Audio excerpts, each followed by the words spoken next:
quelques mots avant de démarrer, donc pour vous remercier d'être venu dans ce jour un peu difficile et pour l'occasion de cette rencontre organisée autour d'Anne d'Albert.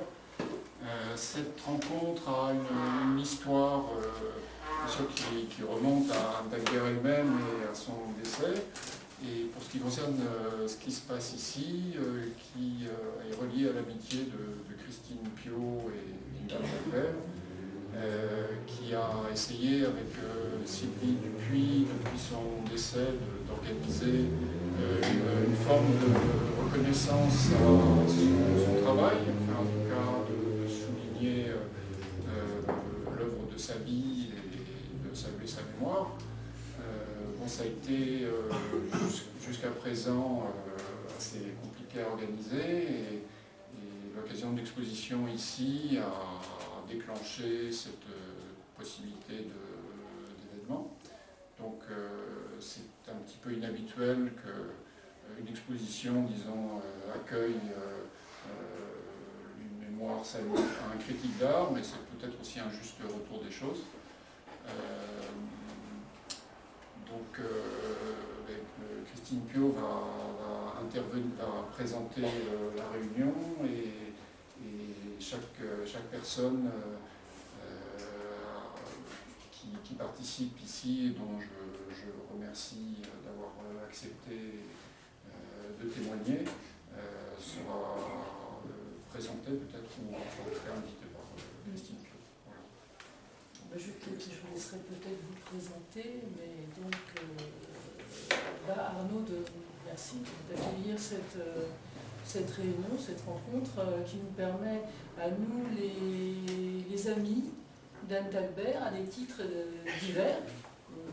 Anne d'Albert est rencontrée peut-être dans des circonstances aussi diverses pour chacun, mais peut-être de dire quelques mots, d'essayer de trouver à exprimer ce qu'elle nous a laissé comme héritage, qu'elle nous a apporté aussi personnellement.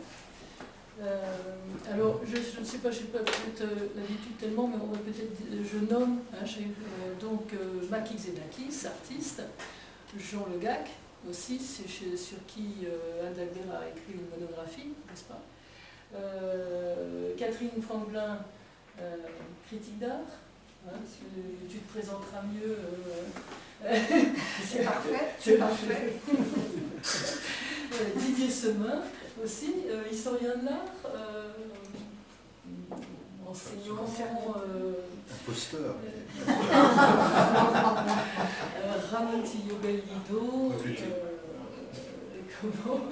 et qui en particulier a été président de Taïka France, donc de l'association internationale. Mais ce que je voulais préciser peut-être, c'est que vous y étiez au moment où Anne d'Albert était... Nous ensemble. Voilà, donc peut-être que voilà, vous allez plus spécifique. Je ne vais pas dévoiler ce que vous allez dire, ni le dire à votre place. Mais voilà, donc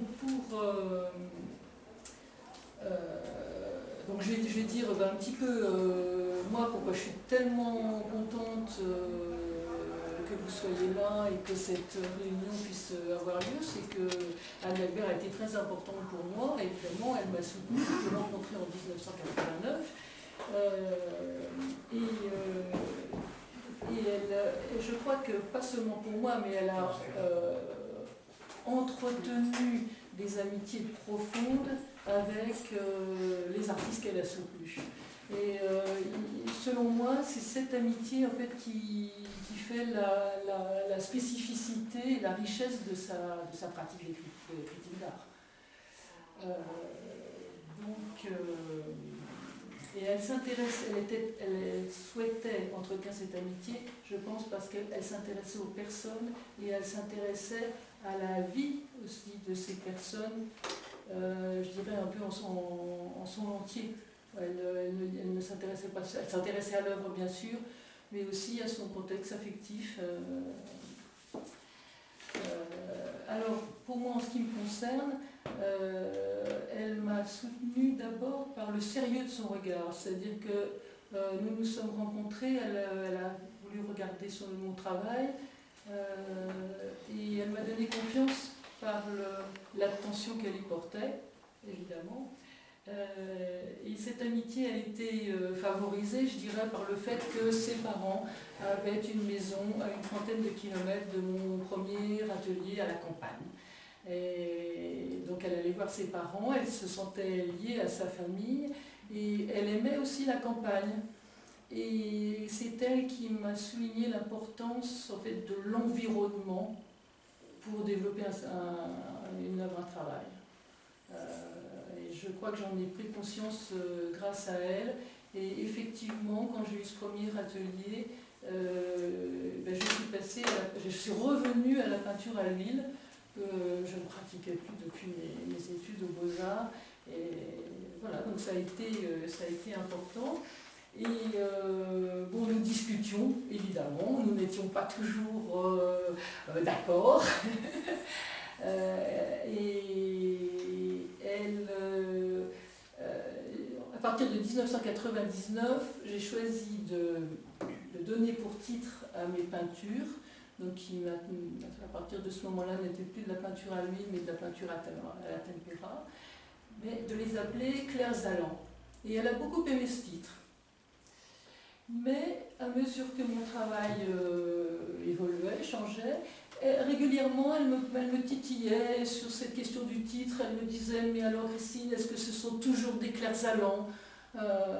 Et je n'ai pas voulu changer de ce titre, qui finalement me convenait, me semblait être une possible définition de la peinture. Et j'ai dû un peu argumenter, justifier voilà, ce choix, ce maintien de ce titre de Clairs Allants, et de le formuler sous la forme, donc Clairs Allants, évidemment, c'est un mot que j'ai forgé sur Clairs Obscurs, pour signifier l'importance que j'accorde à la lumière, à la luminosité de la couleur, et qu'en même temps, cette luminosité est en mouvement. Donc pour moi, voilà, c'est un idéal en peinture que d'arriver à ce mouvement à travers les formes et la luminosité de la couleur. Donc elle m'a aidé à approfondir aussi ma réflexion sur la peinture et ce que je voulais faire de la peinture que je pratiquais. Voilà, puis alors une dernière chose, c'est qu'elle m'a soutenue aussi par l'importance qu'elle accordait à l'activité de peintre, enfin d'artiste en général, et que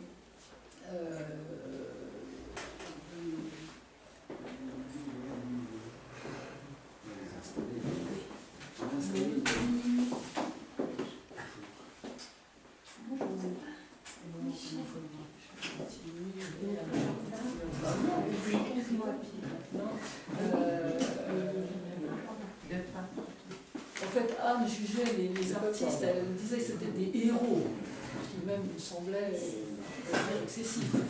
Mais enfin, qui sait, après tout. Voilà, et elle m'a donné un nom, une fois un mot, en parlant du duende, qui est un mot qui m'a particulièrement touchée parce que j'ai de lointaines origines andalouses. Mais alors ce mot de duende représentait pour elle justement peut-être le but, la fonction même de l'artiste étant d'atteindre un état dans lequel l'artiste se sent traversé par une dimension voire supérieure, en tout cas, qui le dépasse. Étymologiquement, état de grâce. Étymologiquement, état de grâce. Le duende. État de grâce. Ouais. Qui a priori quand même appliqué à la tauromachie, malheureusement. Mais voilà, je pensais Catherine, tu allais enchaîner sur cet état de grâce. Avec plaisir. En tout cas, merci beaucoup pour d'abord à la galerie de nous recevoir et puis Christine. Merci beaucoup de ton acharnement avec Sylvie, Avec Sylvie, avec Sylvie Dupuis pour que cette séance en hommage à Anne ait lieu. Moi, je vais vous dire, je suis arrivée en courant ici, je ne pensais pas du tout, j'étais dans un autre sujet, sur un autre sujet, je n'ai pas du tout pensé à Anne, bon, je savais que j'allais venir ici, et le fait que tu en parles, comme tu en as parlé, ça m'a émue beaucoup, et d'une certaine manière, je l'ai vraiment retrouvée. Et ça, c'est très touchant que peu de choses, avec peu de choses, peut se représenter de nouveau une personne. Moi, je ne vais pas parler du travail d'Anne Dagbert, analyser son œuvre de critique d'art. Je vais parler, c'était une amie, donc c'est sur ce thème que je voulais dire quelques mots. Et tu as dit par exemple qu'elle allait à la campagne chez ses parents, qu'elle était très attachée à ses parents. Tu vois, une chose comme ça, il y a peu de gens, à part les gens qui la connaissaient bien, qui savaient ça d'elle. Ensuite, tu as dit, elle s'intéressait beaucoup à l'environnement affectif des artistes. Ce qui est probablement vrai. Moi, je ne l'ai pas vu travailler avec des artistes, mais je l'ai bien connu. Et je me suis dit, quand tu as dit ça, et ça c'est bouleversant, elle s'intéressait au milieu affectif des artistes, et moi je me suis demandé qui s'intéressait à son affectivité. À elle. À elle. Ah, oui. Parce que Anne était quelqu'un qui donnait énormément aux autres, qui était tournée vers les autres, et elle était un être très particulier. Moi, je l'aimais pour ça, parce qu'elle ne ressemblait pas à la plupart des gens de sa génération, de ce milieu, etc. Et notamment, alors plusieurs choses. Plusieurs choses. Notamment, par exemple, cette relation à ses parents, à sa famille. Dans sa famille, elle avait, un certain nombre de gens le savent malgré tout, elle avait un frère qui était handicapé, qui était trisomique. Et moi, je l'avais rencontré plusieurs fois, et elle s'occupait énormément de ce frère. Et parfois, on avait déjeuné ensemble avec ce frère, et on parlait de ce frère assez volontiers, et elle était étonnée de ça. Un jour, elle m'a dit, mais tu me poses des questions, tu me demandes comment va mon frère, etc. C'est rare. Oui, et ça la touchait, en fait. Ça la touchait énormément, et elle avait, et nous en parlions, et je sais quelle était sa relation à ce frère, pourquoi ce frère, elle était si attachée. Bon, elle était attachée d'une part parce que ses parents étaient attachés à cet enfant, parce qu'ils étaient très religieux, ils l'avaient accueilli comme on accueille un enfant handicapé dans une famille catholique. Je suppose que c'est un peu, on doit se dire un certain nombre de choses concernant un enfant handicapé. Bon ben voilà, c'est quand même, on nous envoie une épreuve, mais en même temps on nous envoie peut-être quelqu'un qui est précieux, et voilà. Et donc elle le recevait comme ça, ce frère, elle s'en occupait comme ça. Donc voilà, bon, ça c'est une des choses. Une deuxième chose qui nous rapprochait, après je ne vais pas trop m'attarder parce que il y a beaucoup de choses à dire, mais enfin, une autre chose qui nous rapprochait, c'est que moi je suis juive par mes parents, par mes ancêtres, et elle était pratiquante, catholique, et que c'était une chose qui lui importait beaucoup, que je sois juive, parce que, bon, évidemment, c'est l'Ancien Testament, le Christ vient de là, etc. Et donc, c'était pour elle une chose importante, alors que pour moi, c'est pas une chose importante. Enfin, ça a eu des incidences dans ma vie, mais ce n'est pas quelque chose à quoi je me rattache, parce que je n'ai pas pratiqué du tout la religion juive dans ma famille. Mais pour elle, c'était important, et donc je sais aussi qu'elle s'est beaucoup intéressée à travers l'œuvre de Garouste au judaïsme et au sacré en général, et qu'elle avait une façon d'aborder l'art qui était qui se rattachait par certains aspects à sa conception de la religion. Toi tu parlais d'héroïsme, mais on pourrait aussi parler de sainteté. Qu'elle aurait pu aussi dire ça par rapport aux artistes. Bon, voilà, des choses qui... mais peut-être on peut en discuter parce que ça peut être amusant de voir comment elle était à la fois... Elle avait... Alors on va dire par rapport à sa famille, elle avait quand même un côté, donc, jeune fille de bonne famille, bien élevée, respectueuse des traditions, respectueuse des conventions même.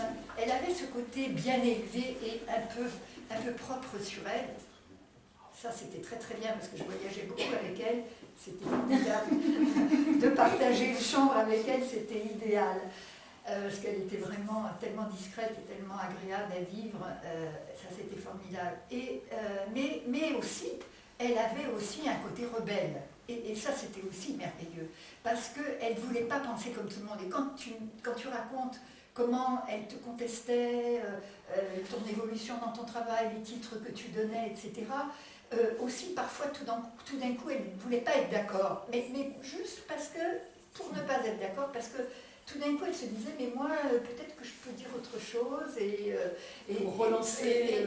Et j'aimais bien aussi ce côté révolté aussi un petit peu, notamment, elle avait, comment dire, elle aimait bien les petites histoires un peu croustillantes, les petites histoires, comment les gens vivaient leur sexualité par exemple. Donc elle posait des questions parfois indiscrètes et ça l'amusait beaucoup. Et puis elle aimait bien en savoir plus là-dessus. Dès qu'on pouvait lui apporter une petite information, plus c'était croustillant, plus elle aimait. Ensuite, une autre chose qui nous rapprochait avec Anne, bon ça c'est un petit peu plus autour du travail, c'est que nous avions un amour, c'était Jean Le Gac. et que donc elle appréciait énormément le travail de Jean Le Gac, moi aussi. Et donc, voilà, nous avions aussi parfois des conversations autour de Jean Le Gac, mais peut-être que Jean Le Gac parlera plus de cette relation avec Anne. Et donc, voilà, elle avait une approche très sérieuse des artistes. Et puis, une autre chose que je voulais dire peut-être pour finir, oui. Par exemple, la particularité de Anne, voilà, je vais vous décrire je vais vous donner une petite anecdote qui résume un petit peu ce que je voudrais dire sur elle, à quel point elle était bonne, comme on dit, un être bon, foncièrement bon, ce qui n'est pas une qualité que l'on remarque en général dans le milieu de l'art et qui importe peu. Mais moi, ça m'importait et j'avais évidemment repéré Anne dans ce domaine et comme une exception. Un jour, nous étions dans un vernissage d'une exposition. Je crois que c'était une exposition qu'avait organisée Ramon. Et la personne qui s'occupe de la presse, à la suite de la visite de l'expo, elle dit « Nous avons quelques catalogues, mais nous n'en avons pas suffisamment pour tout le monde. » Il y avait tout un groupe de gens, il y avait 40 personnes autour de cette table qui disaient « Nous n'avons pas des catalogues pour tout le monde, donc il faudra en donner à ceux qui en ont besoin en priorité. » Et Anne était juste au premier rang et elle a dit « Ah bon, bah alors, ça ne sera pas moi, donc je me retire, il y a des gens qui en ont vraiment plus besoin que moi. » Et ça, j'ai trouvé que c'était Anne. Mais après, c'était quoi comme expo? C'était l'exposition de Léa Luglin. Et elle se mettait pas en avant, elle se disait, c'est pas moi qui vais avoir les catalogues, et d'autres gens méritent peut-être, ont besoin de ce catalogue, et voilà. Donc, peut-être je vais m'arrêter là et passer la parole à Didier. En tout cas, je suis très contente de voir tous ces amis qui sont là. Bon, c'est pas à moi de les remercier, mais je les remercie quand même. Merci à toi.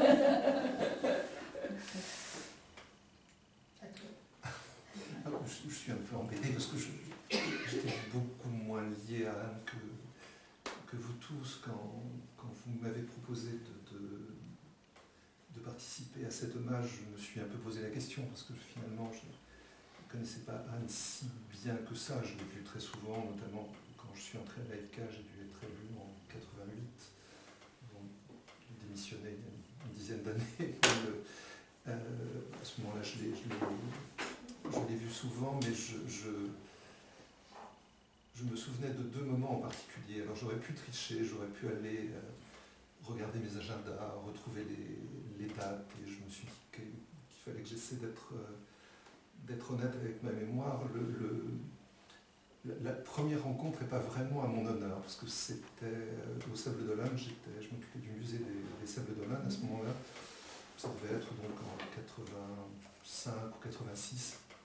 Anne était venue pour une exposition, peut-être une exposition encore faite avec Ramon, peut-être Machine affectée. Elle était venue m'interviewer dans mon bureau. Mon prédécesseur au Sable d'Olonne avait un sens du décorum, et donc le bureau était un peu solennel. Je me souviens de la scène absolument comme si c'était hier. J'étais du côté officiel du bureau.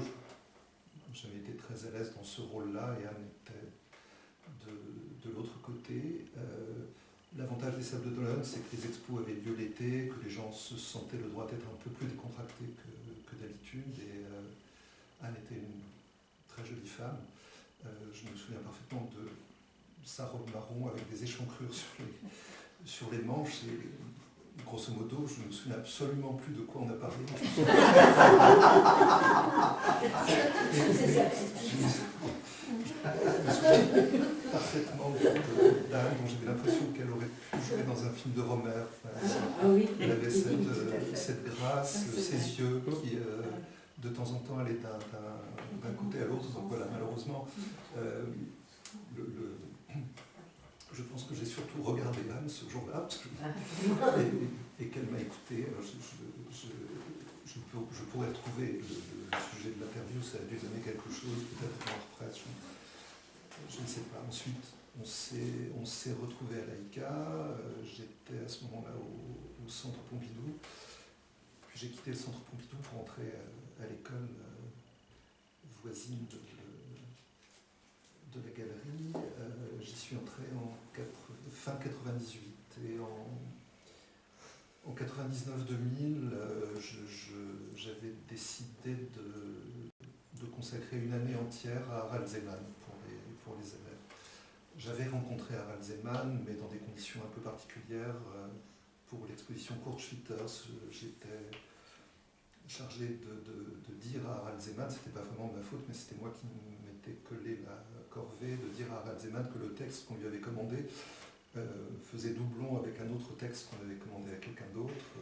Zeman a été très grand seigneur, a dit c'est pas grave, je refais mon texte. Enfin, il avait quand même dû se dire quelques petites choses, c'est ce que je me serais dit à sa place. J'hésitais à le rappeler. J'ai posé la question autour de moi, peut-être à toi, Catherine, ou à l'autre Catherine, à Artpress, et l'une d'entre vous m'a dit mais va donc voir Anne Dagbert, elle a travaillé là-dessus, elle sait beaucoup de choses sur Harald Zeman. Et j'ai appelé Anne qui m'a dit mais oui, viens à la maison, je te dirai ce que je sais. J'ai passé une après-midi entière chez Anne, où elle a sorti tous les documents dont elle disposait. Elle m'a raconté tout ce qu'elle savait. Elle a évoqué l'existence de 3 films sur Harald Zeman dont à l'époque plus personne ne se souvenait. 2 avaient été réalisés par une documentariste suisse, Marlène Bellilos, et l'autre par Otto Hahn. Le hasard, c'est toujours dans ces cas-là, on a l'impression qu'il y a quelque chose qui agit derrière vous. 2 jours après, je devais être à Lausanne dans un vernissage et on me présente quelqu'un qui s'appelle Marlène Bellilos, dont Anne m'avait parlé l'avant-veille. J'aborde cette dame, je lui dis voilà, j'ai su par un Dalbert que vous aviez fait des documentaires sur Harald Zeman. Elle me dit ah bah écoutez, depuis le temps que j'espère qu'on va enfin me demander quelque chose. Ça a été compliqué parce qu'à l'époque il fallait transférer d'un format vidéo sur l'autre, mais finalement les 2 films de Marlène Bellilos et celui de Otto Hahn ont été sortis de l'oubli. Quelques années plus tard, Art Press a édité les films de Marlène Bellilos. J'ai traduit avec une amie germaniste le journal d'Harald Zeman, mais tout ça est parti d'une après-midi avec Anne. Ce qui m'avait frappé, qu'à vrai dire j'avais déjà senti quand je regardais surtout la robe d'été d'Anne, c'est l'extraordinaire bienveillance de cette femme. Il y a des gens qui se servent du savoir pour exercer un pouvoir, soit en vous écrasant par l'excès de savoir, soit en pratiquant la rétention. Ça, c'est la méthode des conservateurs de musées, qui sont assis sur des fonds, qui n'ont pas moyen de savoir ce que c'est, ce qu'ils ont, quand ils le sortiront. Anne était tout le contraire. Elle savait des choses qu'elle aurait évidemment eu toute légitimité à sortir elle-même de l'oubli, mais elle me les a donnés absolument sans sourciller et avec joie. Et quand ensuite les choses ont été un peu plus loin, quand on a organisé des projections des films de Marlène Bellilos à Paris, elle était là, mais sans du tout se mettre en avant. Et ça, Catherine disait à quel point les personnalités comme Anne sont rares dans le milieu que nous fréquentons. C'est quelque chose d'extrêmement rare, ce savoir qui n'est pas utilisé comme une arme, et Anne avait ça.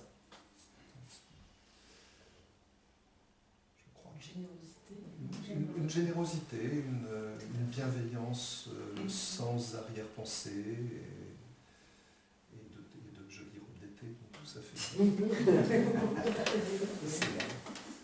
l'essentiel. C'est intéressant, votre témoignage d'historien de l'art, et pas seulement des artistes aussi, dans cette relation. Dans cette relation de professionnel, d'historien à historien, ou de voilà.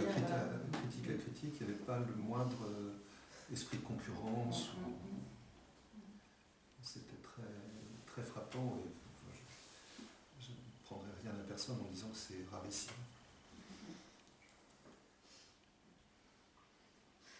Je crois que tu as. Non, Peut-être répondre Par rapport à cette... à moins que quelqu'un, pardon, réagir. Pour rebondir sur cette question de la rareté de Anne, c'est vrai que même en étant là aujourd'hui avec tous ces années rassemblés que je retrouve, et c'est assez terrifiant de voir à quel point ce monde de l'époque d'Anne a changé. Et des Anne, on n'en voit plus beaucoup. Cette générosité, cette humanité, ce partage, cette intelligence, cette finesse, cette beauté. Je ne sais pas où elle est maintenant aujourd'hui, vraiment dans le monde de l'art, malheureusement.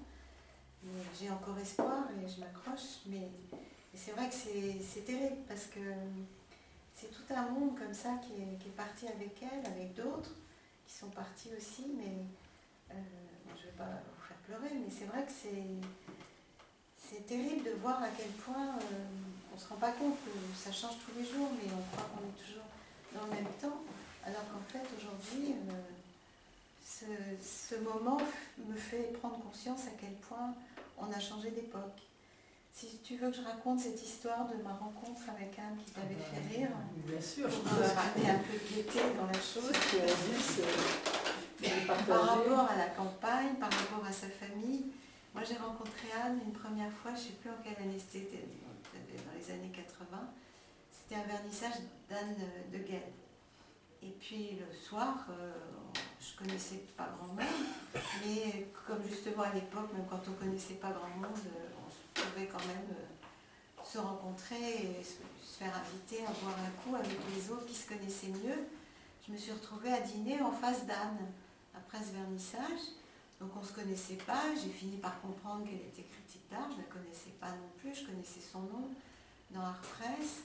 Et puis elle commence à être curieuse et à me poser des questions, parce qu'en général, dans ces milieux-là, quand on est artiste, on n'est pas très intéressant pour les autres, quoi. C'est malheureusement.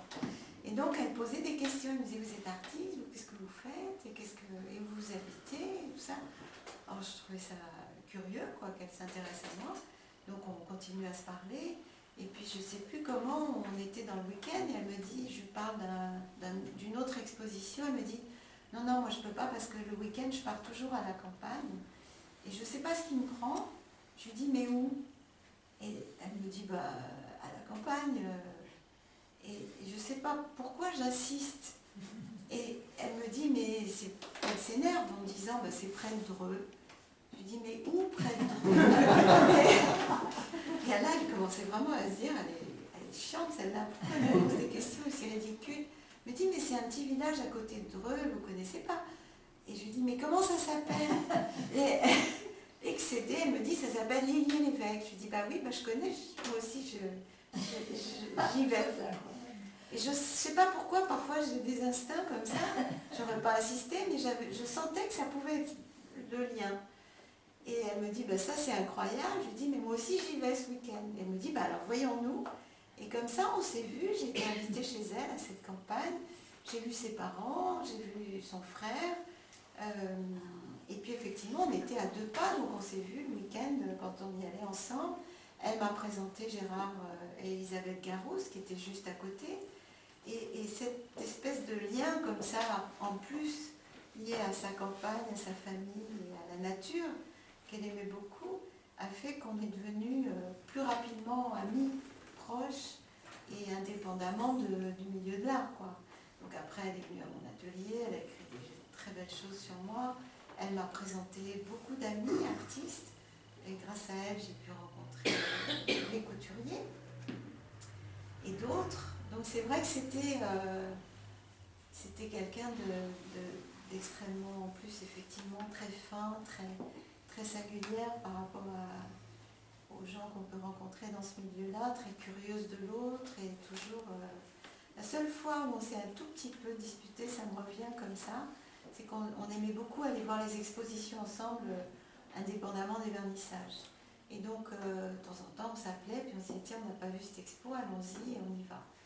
Et puis à la fin, je me disais, il ne faut plus que j'aille voir les expos avec Anne, parce que devant chaque tableau, elle s'arrêtait.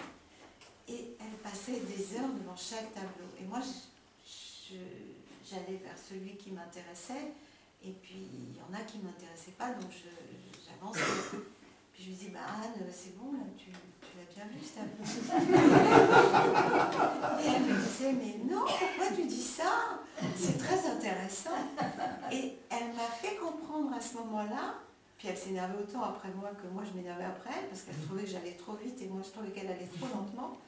C'est que tout d'un coup, je lui ai dit, mais en fait c'est normal, on n'a pas le cerveau fait pareil. Toi, dans ton monde, tu es curieuse de tout. Moi, en tant qu'artiste, j'ai besoin d'aller vers ce qui me nourrit, ce qui me parle. J'allais vers ma famille. Donc si un tableau ou quelque chose ne me parle pas, c'est pas grave, ça peut pas m'intéresser, ça peut pas me nourrir. Donc c'est pour ça que je suis pas dans le même rythme que toi dans les expositions, mais toi c'est normal, t'es beaucoup plus généreuse que moi et beaucoup plus curieuse de tout, parce que tout peut t'intéresser d'une certaine manière. Et ça j'y pense souvent maintenant quand je vais voir une expo sans Anne, et que tout d'un coup je vais trop vite, je me dis, Anne, elle serait là, elle me dirait, mais qui quand même, tu exagères, tu pourrais t'arrêter un peu plus, regarde comme c'est intéressant. Et je dirais à Anne, mais non, ça ne m'intéresse pas. Voilà, peut-être.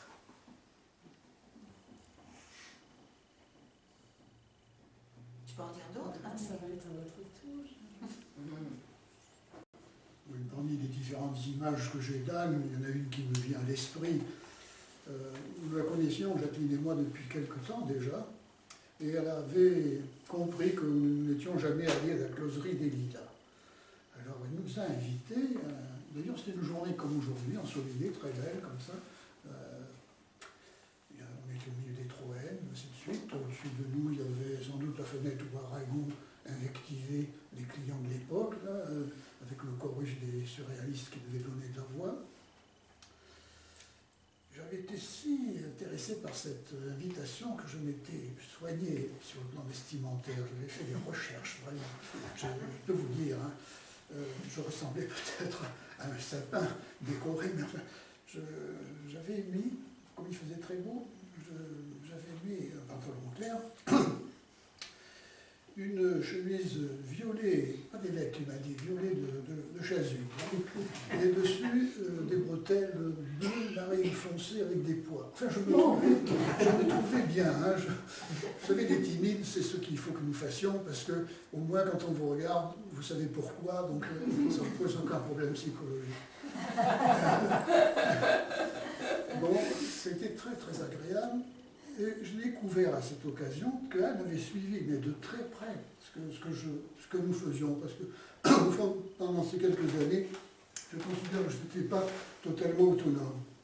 Notamment, et votre idée de campagne me touche, là je ne savais pas ça, elle était allée en bord de Seine, où il y a un monument aux aviateurs pionniers de l'aviation, là, peut-être un José Ricoli, mais je n'en suis pas sûr, un monument extraordinaire. C'était des aviateurs qui étaient partis à la recherche d'une expédition polaire. D'ailleurs, ils ne sont pas revenus, personne n'est revenu. Hein. C'est un monument phénoménal. Avec mon fils, Jacqueline, on y avait travaillé, on a fait un petit film, là, on se prenait pour Cary Grant au Rochemort, sans doute, on ne sait pas trop. Et elle y était allée, elle avait dû voir l'œuvre de phototexte, peut-être dans un catalogue, peut-être chez Tom Blanc, je ne me souviens pas de ça. Terriblement flatté, quand même, que quelqu'un ait fait la démarche d'aller voir. Et peut-être que c'était près de chez les parents, en fait. C'était pas loin de Rouen, l'histoire. Si je peux me permettre de dire une petite chose, c'est que je crois que son père avait été aviateur pendant la guerre. Ah oui, il était pilote de chasse. Pilote de chasse, c'est ça. Alors, elle était très retenue dans son expression, sur son passé. Il fallait que ce soit très précis. Elle aimait les choses Ah, extrêmement précises. ça c'est vrai. Au point de paraître idiot des fois. Soi-même, parce que vous disiez, enfin, je me suis bien expliqué, elle reposait la question, et encore. C'est pour ça que Romer, je trouve que c'est très très bien la comparaison, parce que ça avait des côtés parfois très naïfs, parce que c'était tellement précis. Moi, parfois, on a des phrases comme ça qui sont très bien, et puis, bon, chacun comprend ce qu'il veut. Mais non, elle, il fallait, mais pourquoi? Est-ce que c'est vraiment justifié point par point et virgule par virgule, et il fallait que ce soit... Oui, voilà. Elle n'a pas le défaut habituel, nous avons presque tous, je pense, c'est on veut le montrer à l'autre qu'on a tout de suite compris, qu'on n'est pas belle. Elle n'avait pas ça. Non. S'écarter de ça, elle n'était pas en avant pour ça du tout. Je la retrouve bien là, en fait. Hein. J'ai pris des notes, je vous dis très long. Je vais découvrir aussi cet après-midi-là quelqu'un qui est très au courant, par exemple, de choses diverses. Par exemple, elle avait été au Buchaumont avec Boltanski, et Jette, je ne sais plus s'il était là. Enfin, nous avions fait des promenades. Ça consistait en très peu de choses. On envoyait un petit carton par la poste le jour même où on allait au Buchaumont. Et au début, on avait des idées importantes. On pensait qu'on allait discuter entre artistes, qu'on allait faire des essais sur place, enfin qu'on allait en tirer un bénéfice pour notre propre travail. Très vite, ça s'est avéré faux. Ça a été une discussion d'artistes, peut-être. Sans doute, il en est resté longtemps quelque chose de ça. Et puis à la fin, on envoyait toujours le carton, mais on n'y allait même plus. l'un avait mal au bout du doigt, l'autre une attente aussi. Enfin, ça me permet de dire que les artistes sont très faux, à la fois très vrais. L'idée du héros, je la situerai là, très vrai, mais à côté, avec des côtés pas très avouables. C'est spécifique aux artistes, ça? Peut-être pas. Donc elle avait quand même fait cette démarche aussi au but de Chaumont. Qu'est-ce que je pourrais raconter qui je crois d'intérêt? Alors ça, cette histoire, oui, j'avais été frappé par le fait qu'elle nous faisait répéter. Répéter. Et c'était très troublant parce que on disait, mais enfin, Elle n'a pas entendu. Bien, moi je suis un mytho complet, quoi. Et ça permettait d'aller assez loin, cette histoire, parce qu'elle vous dérangeait inconsciemment, et du coup, il ne fallait pas se contenter des arguments ou des slogans qu'on peut servir habituellement quand ça a de l'importance.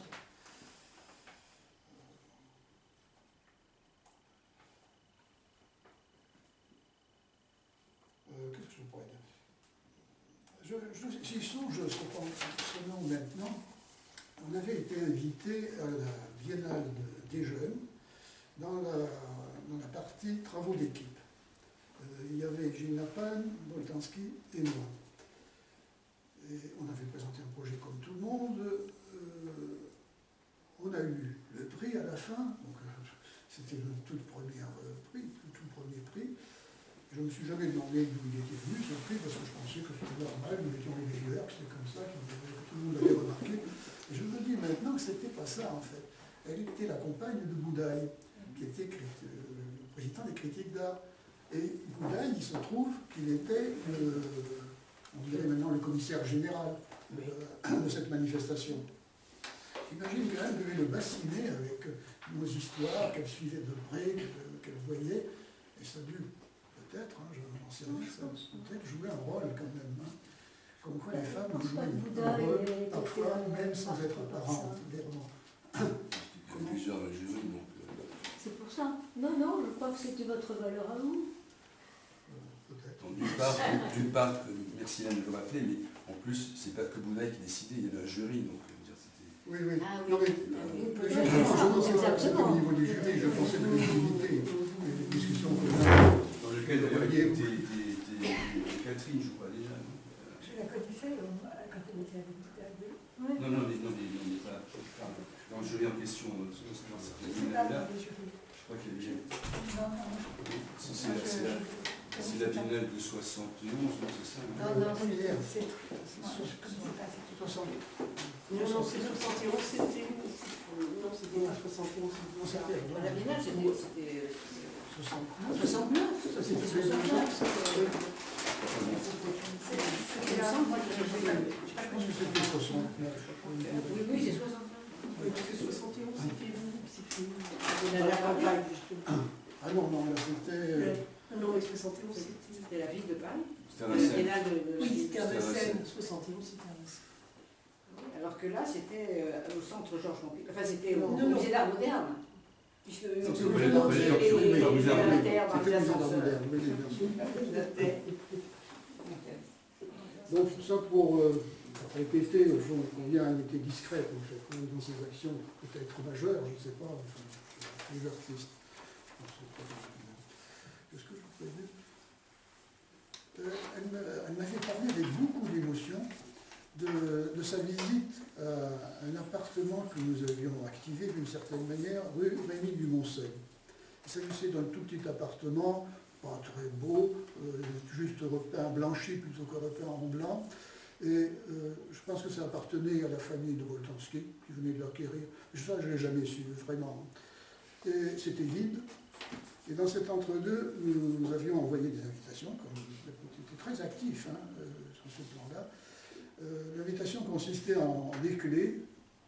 Moi, je dis qu'il y avait une quarantaine de clés. Christian lui parle de plus, il me semble. Enfin, un certain nombre de clés étaient envoyées avec accroché à la clé des étiquettes sur lesquelles il y avait nos noms et puis le lieu à l'adresse.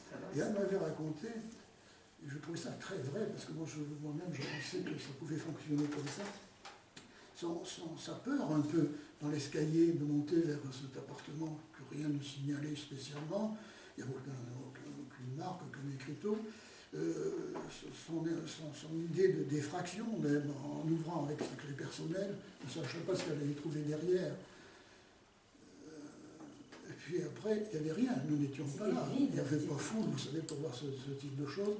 Alors, Boltanski, pour resituer vite les choses, avait mis à la fenêtre un de ses mannequins, peut-être c'était toujours le même, je ne m'en souviens pas, voilé, en tout cas, c'était une femme avec on ne dit pas un voile, on dit un fichu, et qui regardait derrière le rideau. Et c'était très Polanski, ça, je trouvais. Et dans un placard qui restait dans une autre pièce, c'était tout petit, moi j'avais mis 2 photos punaisées, c'était entrouvert, mais qui étaient inintelligibles pour qui que ce soit. Il lui fallut suivre très près ce que je faisais, être presque dans mon cerveau pour y trouver un quelconque intérêt. Rien n'avait vu ça. Et je ne me souviens pas que quelqu'un m'en ait parlé par la suite. Même, il y a eu par la suite des actions un peu similaires. Chambre d'amis, me semble, à Bruxelles, qui consistait comme ça. À Gand, voilà.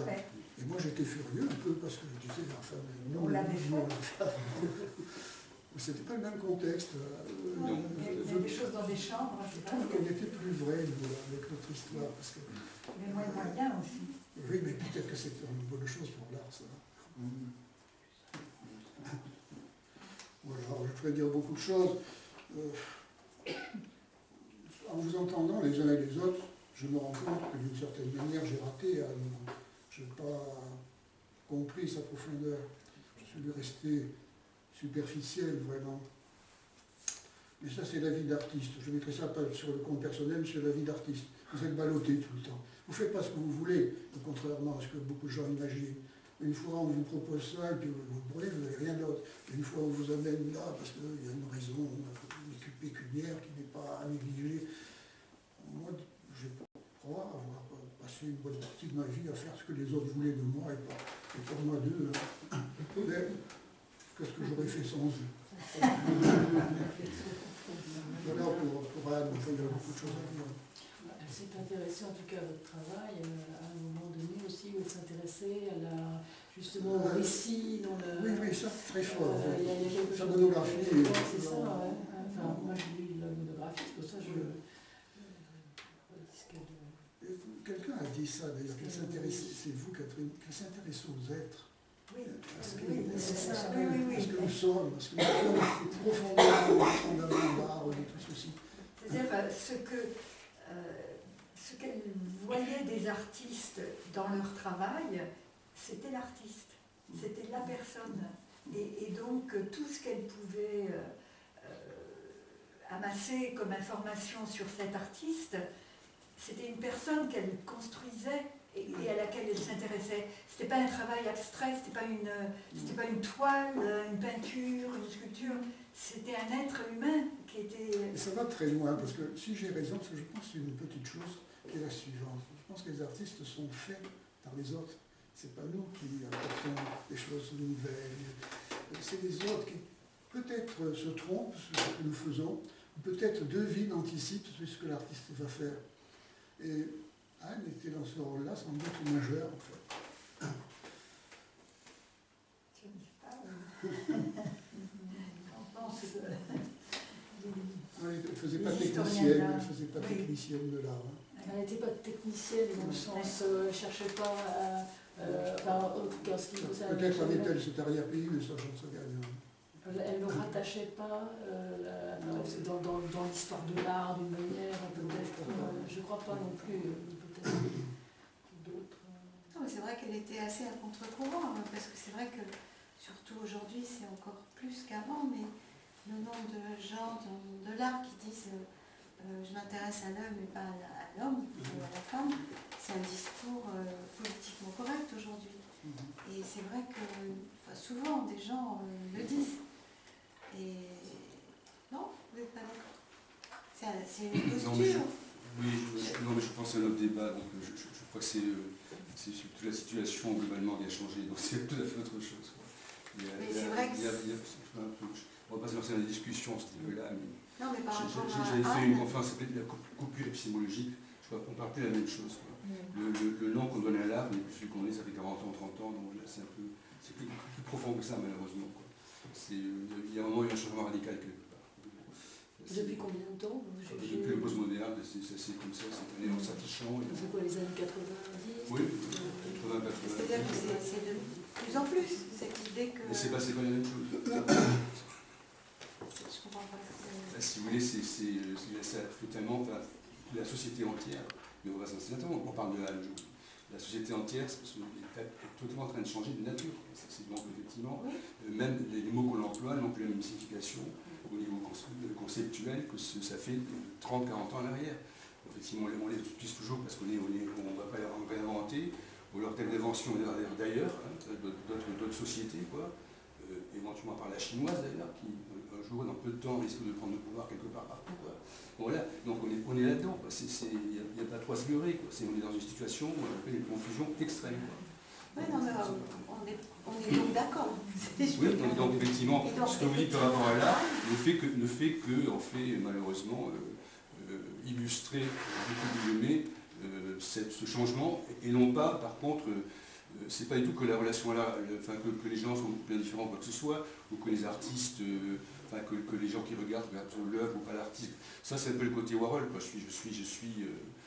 On tous cherche à être célèbre 5 minutes et après c'est bon, quoi.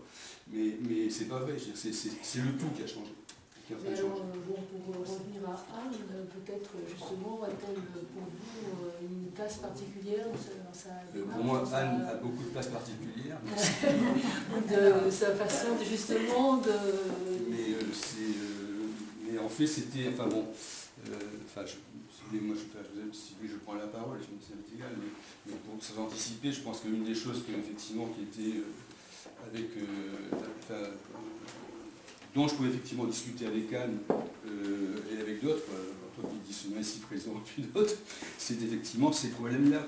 Et parce que, bon, d'une part, là encore, sans trop tirer les couvertures à soi, mais Catherine ne dira pas le contraire, malgré ses défauts, un outil comme Laïka, qui est quand même donc un bidule où on parle de la critique d'art, où on essaie un petit peu de la faire vivre, quoi.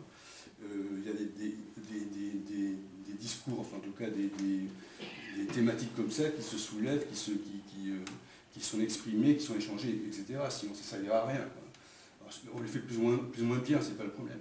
Mais en tout cas, on ne les lutte pas. Quoi. Voilà.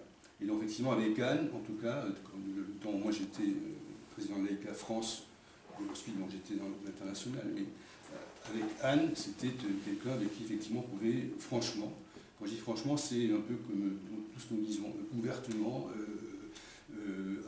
aborder tous les problèmes, et surtout, bien sûr, ceux, je ne vais pas le dire, ceux de la visibilité. Quoi. Comment est-ce qu'on regarde? Et qu'est-ce que ça veut dire? Et comment on le fait tout ça? Et c'est ce que vous signalez là, un peu dans ces transformations, entre guillemets, c'est dans le fond, c'est une conjonction de comportement, aussi d'implication par rapport à ce qu'on fait. Bon, dans mon texte, je ne vais même pas le lire, je vais le lire comme ça.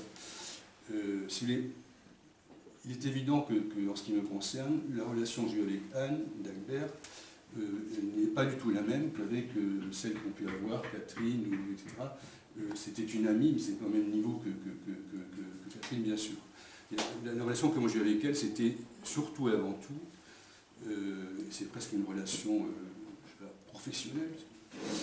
Quand effectivement j'étais président de l'AICA France et qu'elle a été secrétaire générale de cet organisme, en même temps que, et pour moi c'est importantissime, une autre Anne, malheureusement, qui a aussi disparu, Anne Tronche, était la trésorière. Donc, il se trouve, et je ne sais pas comment, j'avoue que j'ai beau farfouiller dans ma mémoire, je n'arrive pas à voir comment ça s'est fait, peut-être que Hélène pourra m'aider, quoi.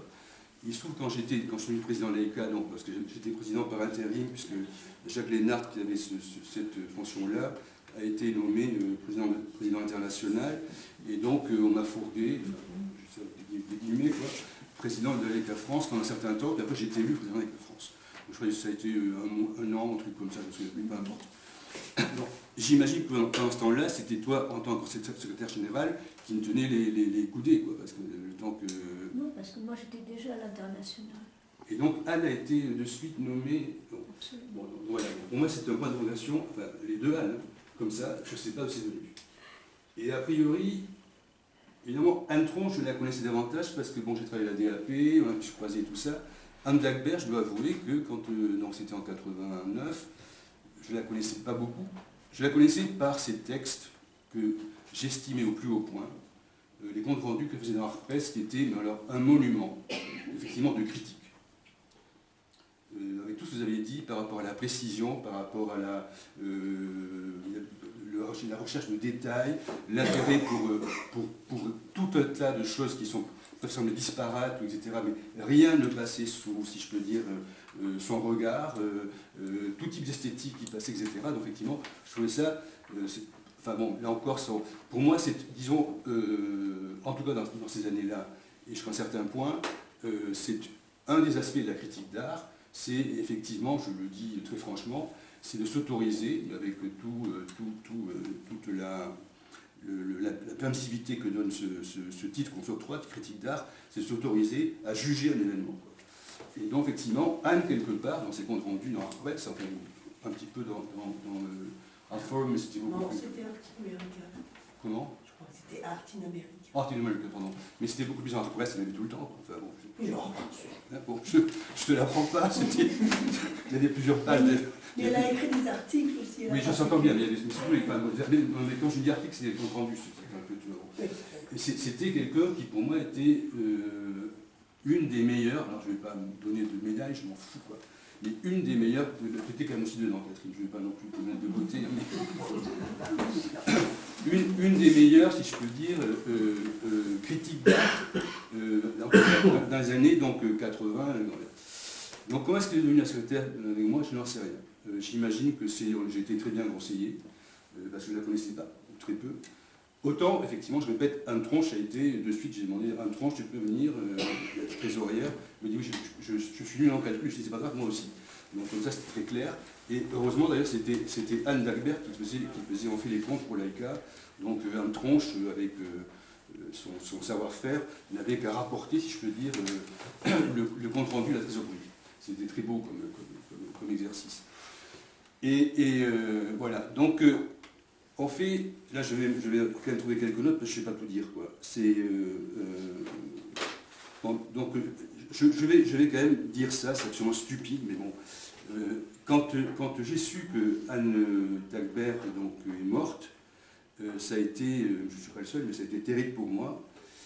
D'autant, et donc là effectivement je me permets d'être peut-être un peu plus personnel, mais je pense qu'il y a beaucoup aussi qui sont concernés, que Anne Tronche était morte 5 mois avant, quoi. Et que donc pour moi c'était, j'ai fait une métaphore débile, quoi, que je m'autorise comme ça à livrer, quoi, c'est dans ma tête, hein, que effectivement c'était quand même mes piliers à l'AICA, quoi. J'avais les deux ânes comme ça à côté de moi, il y avait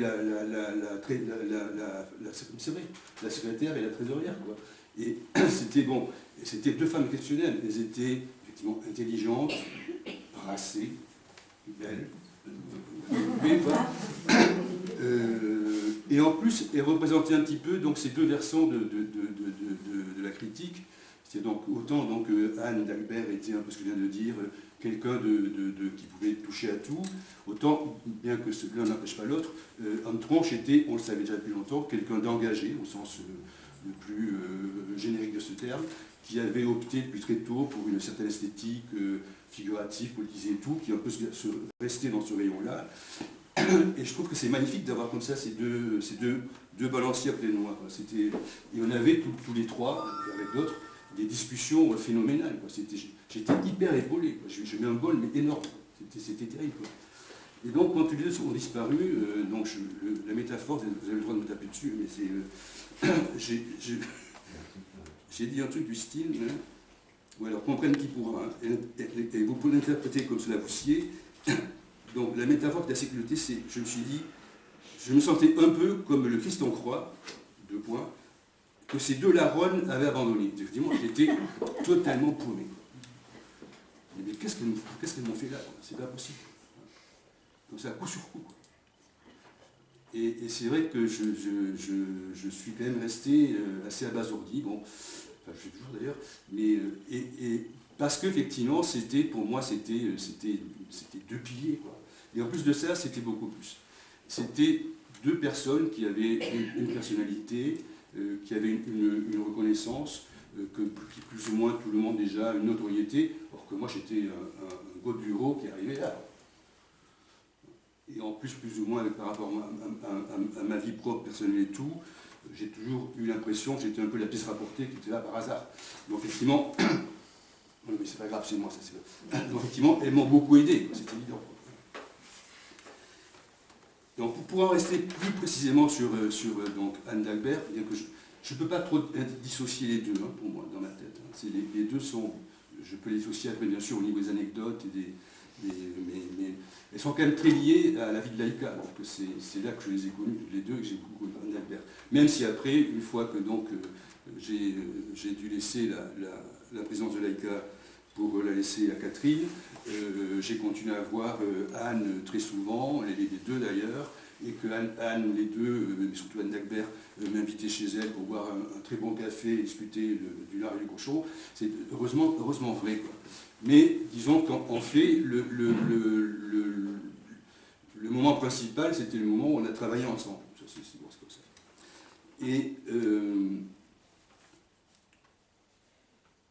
Et là encore, si vous voulez, donc c'est un peu ce qu'on a dit, quoi. J'ai l'impression de me répéter, et peut-être un peu déceptif, quoi. Mais effectivement, Anne était d'une générosité, c'était incommensurable.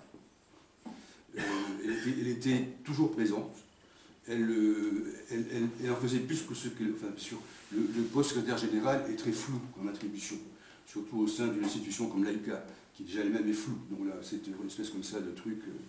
Mais je veux dire, elle faisait vraiment... Et donc, à part d'avoir contribué, enfin, elle a contribué à tout d'ailleurs.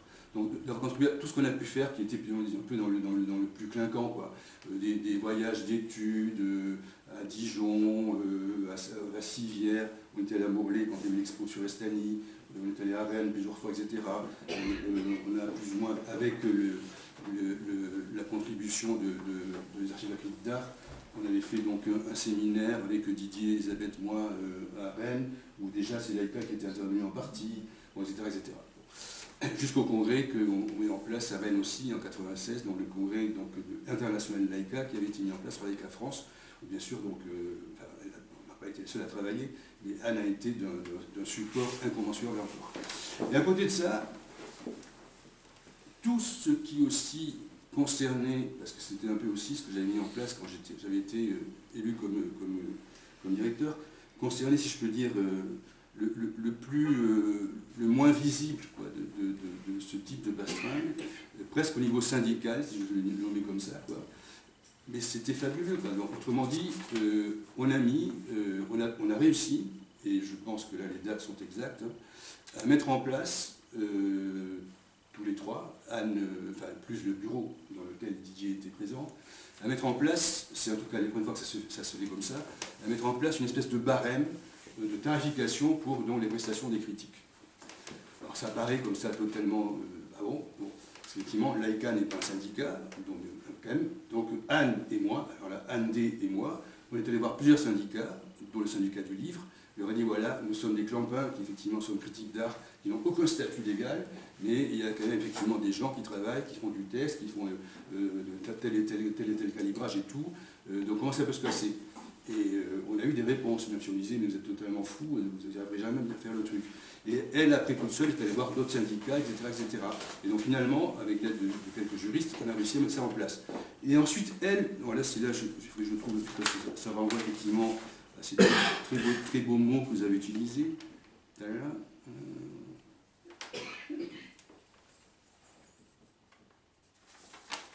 Je vais trouver, parce qu'effectivement, ça renvoie...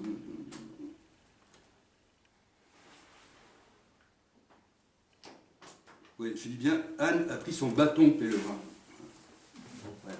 A pris son bâton de pèlerin pour aller voir donc, plusieurs organes de presse, donc, pour leur rappeler, ou en tout cas leur indiquer, ou leur asséner, je ne sais pas trop quel terme prendre, que donc Laïka avait mis en place ce barème, en tout cas c'est ses plus ou moins indications donc, de tarification, et elle y est allée beaucoup plus que moi, parce qu'en plus je voulais bosser à côté, donc mais vraiment elle a été insistante, avec là aussi l'insistance qu'elle savait avoir quand il fallait, quoi.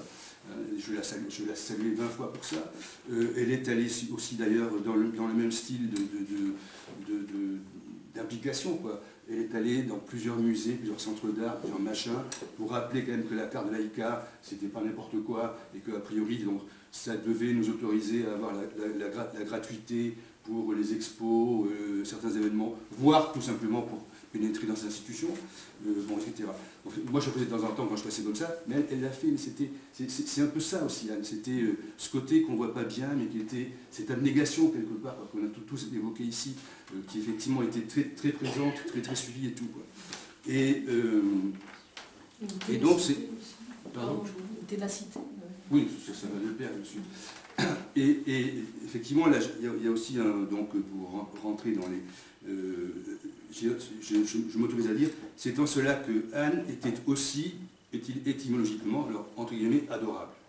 Et je crois que là aussi, c'est quelque chose qu'on a tous présent à l'esprit quand on pense à Anne, et qu'on a de dire, c'est vrai qu'il n'y a pas d'autre mot, quoi. Elle était... on ne pouvait que l'aimer, quoi. Enfin, j'exagère un peu, mais bon, elle était irréprochable.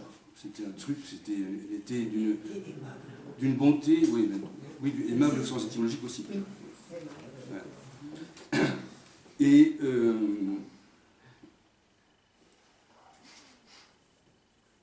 enfin, je vais aller un peu vite, parce que c'est pas la peine. Parce bon, que après, tu ensuite. pas à te relire. Hein, parce que tu n'arrives pas à te relire, tu écris. Non, c'est pas ça, je suis même pas où je suis. Mais ça, je le sais que j'écris comme un cochon, c'est pas la peine de... Non, après, bon, j'évoquais aussi, ou je peux évoquer, mais c'est pas non plus, on l'a tous fait ici, hein. Et il y a aussi un truc qui a aussi compté beaucoup dans les relations entre elle et moi, c'est que j'ai su très vite, enfin, c'était assez évident pour moi, que donc elle avait la foi, qu'elle était catholique et tout, ce que je ne dis surtout pas. Mais comme par hasard, si je peux dire, il se trouve, donc en parlant, mais c'était vraiment tout à fait au début de nos rencontres, quoi, que donc mon grand-père maternel a été secrétaire d'État au culte dans les derniers mois de la République espagnole. C'est comme ça, c'est un truc assez bizarre, quoi. Et ça, il n'a rien pu faire, hein. Parce que bon, les missions qu'il avait étaient quand même très, très bizarres, très compliquées. Ça a commencé, donc je peux le décliner, c'était demander aux anards et aux poums de ne plus violer les nonnes, s'il vous plaît. Donc c'était ça.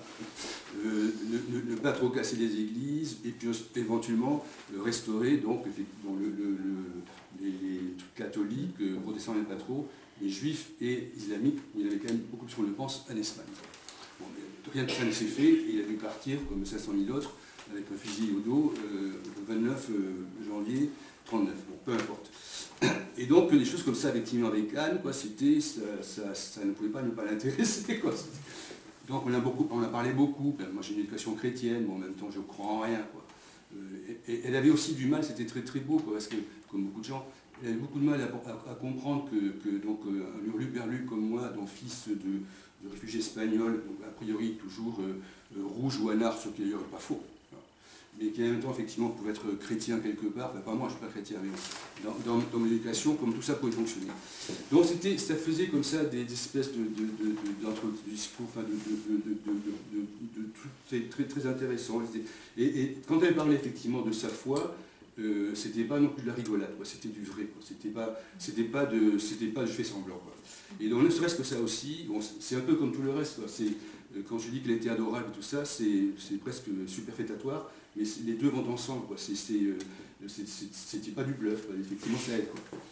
Après, elle fait ce qu'elle veut avec, c'est pas le problème. Mais je veux dire que disons la relation que je vais dire bêtement commerciale était claire, quoi. On sait beaucoup. Bon, et ensuite, pour terminer comme ça, donc je voulais quand même rappeler que, donc on a tous dit qu'elle avait beaucoup de qualités, mais effectivement, donc tu l'as évoqué un peu, elle avait parfois des côtés un peu comme ça, un peu aller contre, quoi, de s'affranchir et tout ça. Moi, je dirais même plus, elle était un peu luronne, pas guéluronne, mais luronne. Et j'ai pu heureusement le vérifier, c'était très beau, dans beaucoup de voyages qu'on a fait ensemble, avec les déplacements de l'AICA, aussi bien l'AICA France qu'après l'AICA internationale, où elle a très souvent donc, suivi, même après que nous ayons quitté tous les deux nos fonctions à l'AICA France, elle suivait pendant beaucoup de temps les séminaires, les congrès de l'AICA internationale, en profitant, et tant mieux pour elle, des avantages qu'elle avait avec les acquis qu'elle avait gagnés en étant hôtesse de l'air à Air France dans les années suprêmes de ces organismes, à peu près. Je me permets, c'est beaucoup plus triste que ça. Non, son mari était mort aussi. Son mari avait été tué dans Tué. un accident d'avion. Oui, il y avait les deux. Elle avait les deux. Elle l'avait connu à ce moment-là. Mais il y avait cette douleur, elle était jeune encore. Non, j'entends bien, tu as raison de le rappeler, Hélène. Mais en tout cas, comme toutes les hôtesses de l'air, elle avait cet avantage de ne payer que 10% sur le billet d'avion. Donc, elle a profité, vraiment, elle avait tout à fait raison de le faire. Donc, elle nous accompagnait, parce qu'en général, quand on allait... Et ça n'a pas duré toute sa vie. Hein. Non. À un moment, ça s'est arrêté, et néanmoins... de voyager. Ça, tu dis 10%, mais je pense qu'après, elle a continué à avoir un petit avantage, mais c'était faible, très faible. Comme j'ai dit au début, je ne la vois plus. Mais elle aimait voyager, elle était curieuse. Elle adorait ça. Donc elle venait très souvent avec nous dans tous les congrès, même après, donc, elle et moi ayant quitté nos fonctions à l'AICA. Et tous les congrès, c'était une occasion de faire plein de trucs, quoi. Et quelques gamineries. Et donc, voilà. Et par exemple, je me souviens, d'entre 10 000 choses, dont j'en ai noté 3 ou 4, je n'ai pas pu les raconter parce que j'en ai pour 3 ans. Alors, il y en avait une qui était pas mal. Il y a une fois, je ne sais plus pourquoi, on s'est retrouvés au Caire. Je crois que c'était pour un prix AICA, donc à la Biennale du Caire. Et elle était toujours prête à aller n'importe où, n'importe quand, c'est le cas de le dire. Donc une après-midi, j'étais avec un ami à nous, Yacouba Konaté, qui est un Ivoirien, et il devait aller échanger ou transférer de l'argent chez lui en Côte d'Ivoire. Il fallait qu'il cherche une, on s'appelle les magasins, on fait des transferts, bon, peu importe. Et donc on dit à Annette, au même hôtel que nous, on dit on va chercher ce tu viens avec nous. Ah ouais, bien sûr. Et on part tous les trois. Et on se paume total, un truc. Donc on peut imaginer dans le Caire, quoi. On était vraiment paumé. Ça faisait, on papotait et tout. Et ça faisait 2 heures qu'on marchait, puis après on se rend compte que tous les mecs nous regardaient comme ça de plus en plus bizarrement. Évidemment, une blonde, un noir et un pas tout à fait blanc, quoi. C'était quand même très bizarre. Et vraiment, c'était... Il y avait même les rues, il n'y avait plus rien qui était écrit, le nom des rues, même pas en arabe, donc de toute façon personne ne lisait l'arabe entre nous. On s'est dit, oula, qu'est-ce qu'on fait? Et donc on a quand même gardé un air serein, comme on s'est gardé, n'est-ce pas? Et parce que quand même, c'était on l'a su après, c'était des quartiers, il pouvait se passer tout n'importe quoi, comme d'hab, quoi. Mais bon, et heureusement, il y a un truc qui est passé qui s'appelle un taxi, donc on l'a aéré, puis c'est Anne qui l'a aéré, le mec s'est arrêté de suite, donc effectivement, son échancrure a joué, c'est sûr. Et par exemple, une autre fois, on était donc à Porto Rico, et pour notre congrès, et il y avait, je ne sais plus qui m'avait parlé d'une fondation dans une espèce de gros bourg, c'était pas une ville, qui était vers le sud de l'île. Donc moi j'ai dit je serais content d'y aller. Et il y avait une amie qui nous accompagnait, donc il y avait Anne qui était venue de suite, moi et Maïté Begalstein, on était trois, j'étais le seul garçon. Et c'est moi qui conduisait. Et évidemment, on n'a pas trouvé la fondation, on n'a rien trouvé. Et il faisait une chaleur, mais alors un truc insupportable. Et ce bled était juste à côté de l'océan, quoi. Et on a fait ni une ni deux, la grande surprise donc, de la conductrice, de la locale, quoi. Enfin, Maïté, Anne et moi, on a foncé vers l'océan, on s'est dépoilés nus comme des vers et on s'est jeté à l'eau. Évidemment, c'est un peu surprenant. Mais c'était possible, quoi. C'est pas du tout. Il n'y avait aucune. Voilà, c'était comme ça. Bon, et quand on était comme ça, j'en ai 40. Et puis après, bon, on s'est séché, puis on était dans la bagnole. Et après, on a discuté vachement sérieusement de destin de l'art. C'était pas du tout contradictoire. Je sais pas, quand on était au congrès au Japon, ça arrivait souvent, ça d'ailleurs. mais pas que nous, hein, tout le monde, quoi. On avait arrêté de boire du saké tôt le lendemain matin, quoi. Et ça c'est normal, quoi. C'est des choses comme ça qui... Bon, le lendemain on n'était pas très, très efficace, parce qu'on devait par contre prendre la parole, je ne sais pas pourquoi. Bon, voilà. Donc, si vous voulez, c'est pour ça. C'est-à-dire que moi, quand je parle d'Anne, quand je pense à elle, quand je... Enfin, aux deux Annes d'ailleurs, hein, je ne vais pas vous cacher, j'ai l'air comme ça un peu de m'affranchir de quoi que ce soit. En fait, j'éprouve toujours une grande tristesse. C'est un truc qui me taraude, hein, et puis bon, c'est aussi pour toutes les raisons que j'ai dites, peut-être mal, et je sais bien effectivement que ma relation à elle a été très différente de celle de beaucoup ici. Et en même temps,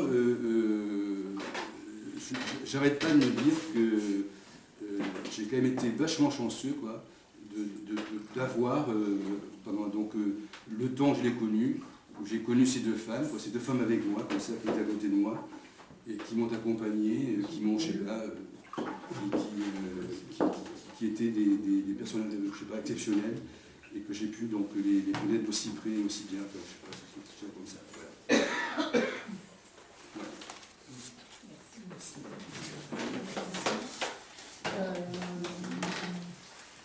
Merci de ce que vous avez dit. Peut-être d'entre vous veut-il réagir, dire quelque chose. Peut-être vous dire un mot là.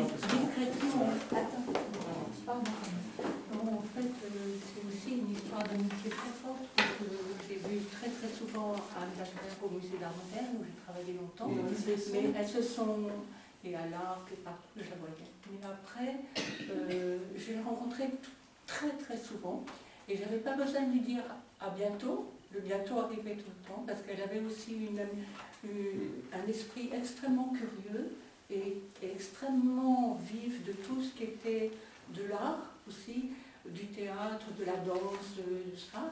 Et moi j'étais très très liée à quelqu'un que j'honore aussi, parce que toutes les deux sont, pour moi, Anne est liée à Annie Méry.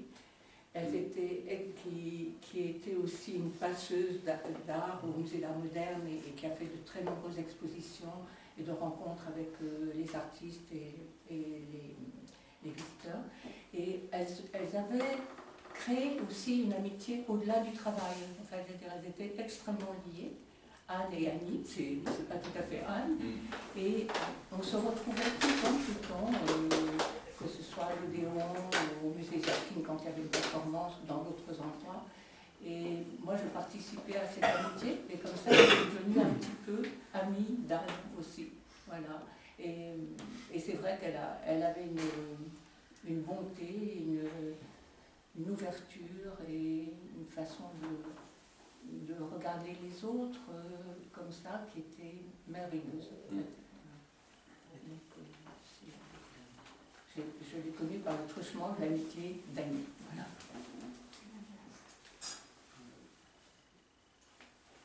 Et j'honore aussi la mémoire d'Annie, bien sûr, qui nous a quittés aussi. Annie, qui nous a quittés à l'âge de 90 ans, parce que c'était aussi, qui nous a volontairement quittés à l'âge de 90 ans. Et qui est partie et qui avait été extrêmement triste d'apprendre la mort d'Anne.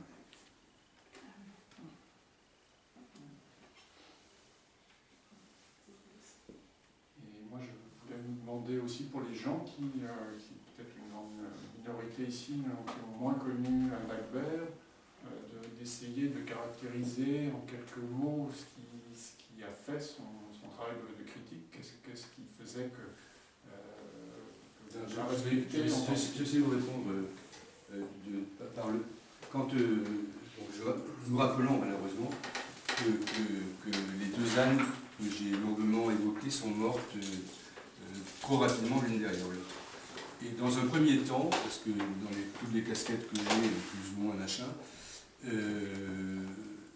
j'ai des relations assez fortes avec les archives de la critique d'art qui sont à Rennes et qui ont donc plusieurs missions, entre autres d'archiver les travaux des critiques qui se différencie, si je peux dire, qui en fait donc là sont vraiment nominatifs.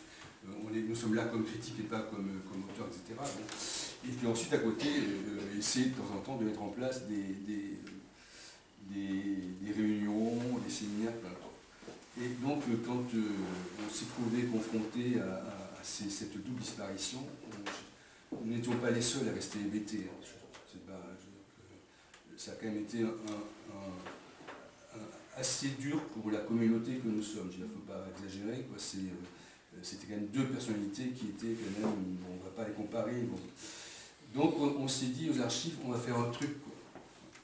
On va essayer de faire une espèce de... Alors surtout pas un hommage, parce que ça c'est rédhibitoire, c'est là effectivement qu'on n'avance pas, si je peux dire. Mais donc en se servant un petit peu, avec beaucoup de précautions, un peu de ce qu'elles pouvaient représenter l'une et l'autre, donc partir de ces bases, de ces socles-là, pour, là encore, on parle de ce que je disais tout à l'heure, voir un peu quelle est aujourd'hui la situation et comment, effectivement, ces choses-là peuvent un peu se redistribuer ou se reformuler.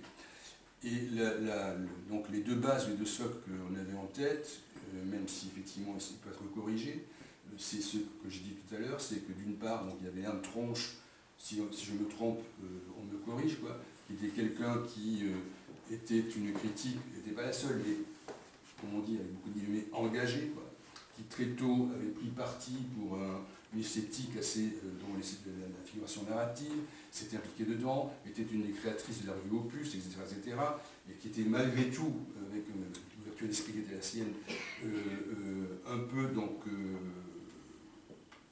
dans ce sillon-là, mais ce qui n'empêchait pas d'être tout à fait ouverte et curieuse pour le reste. Mais effectivement, donc c'était cette image, pour aussi fictionnelle soit-elle, mais elle n'est pas tellement, en tout cas à ce moment-là, de critique engagée. Je me trompe ou pas? Et à côté de ça, dont je parlais tout à l'heure de Balancier, il y avait la figure de Anne Delbert, qui était le complément presque dialectique de ce machin, quoi, enfin, cette situation, qui était quelqu'un qui était ouvert à tout, mais pas n'importe comment, heureusement, qui était effectivement curieuse mais presque par essence.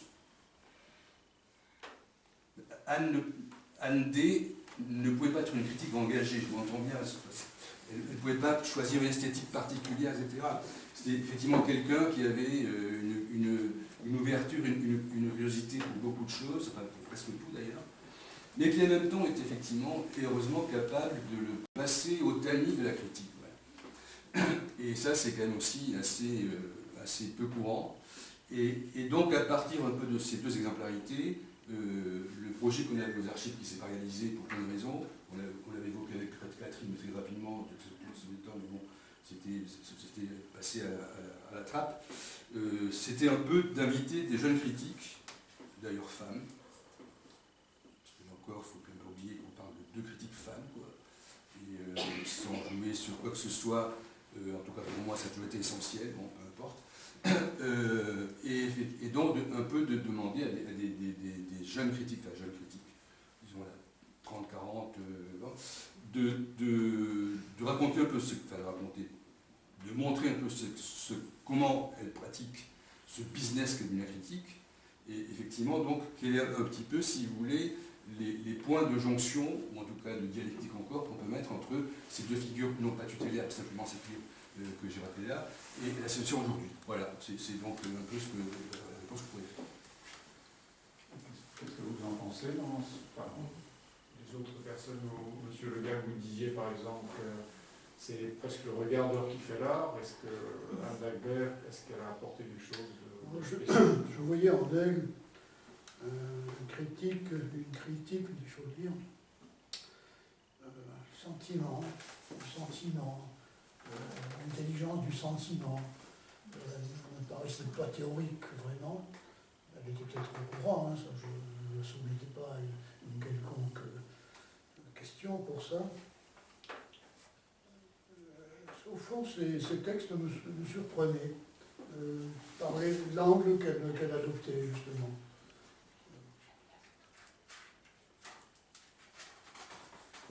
savez, les artistes, on est insouciants. C'est peut-être le rôle du critique d'art ou de la critique d'art, justement, de poser des questions. Oui. Mais, Anne, j'ai relu ici à nouveau le texte de l'introduction de ce texte, ce livre, cet ouvrage de rassemblement de textes qu'elle avait écrit, Une espérance à travers la vie. Je me souviens qu'elle y tenait beaucoup, c'était vraiment important pour elle. Et en relisant les deux textes d'introduction qu'elle met à montrer des articles sur lesquels elle a écrit pour certains artistes, l'un des titres c'est « L'art est avant tout une émotion ».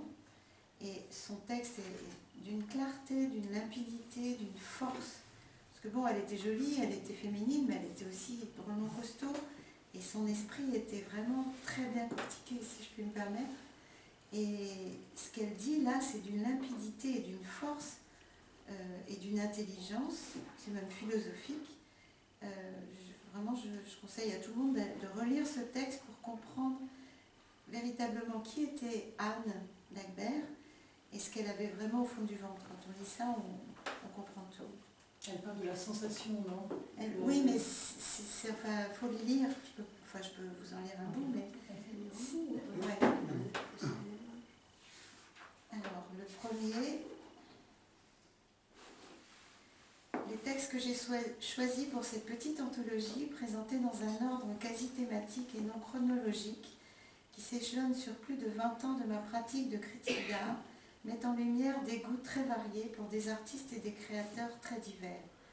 Je ne me situe aucunement parmi les critiques militants qui ont défendu tel ou tel mouvement de l'art moderne et contemporain, ce qui est devenu rare à notre époque d'hybridation et de métissage généralisé. Avec le recul du temps, il m'apparaît que ce recueil risque de dessiner une figure inconcevable, pour reprendre les mots de Borges, dans laquelle je m'étonne de me reconnaître. Mais cette position, pour inconfortable qu'elle soit, est due en grande partie au refus des attitudes consensuelles et des jugements hâtifs qui ont cours trop souvent dans le monde de l'art et qui accentuent paradoxalement un sentiment de confusion envahissant notre société.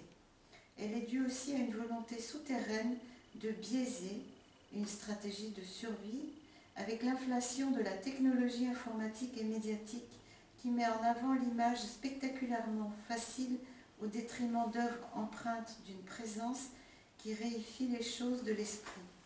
L'œuvre qui me touche est celle qui manifeste une intention intense, selon la recommandation d'Harald Seemann, pour juger les œuvres d'art, comme je le rappelle au commencement de mon essai sur une série notable de la peinture de Gérard Garouste.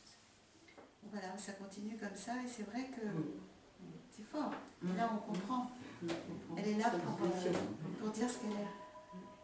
C'est ça qui la définit. Citer Zeman à propos de Garouste, ça donne à la plupart des gens le sentiment de faire un grand écart, mais c'est parce qu'elle ne se sentait pas obligée de choisir son camp. Non, elle s'intéressait à tellement de choses, comme dans les expos, elle s'intéressait à tous les tableaux.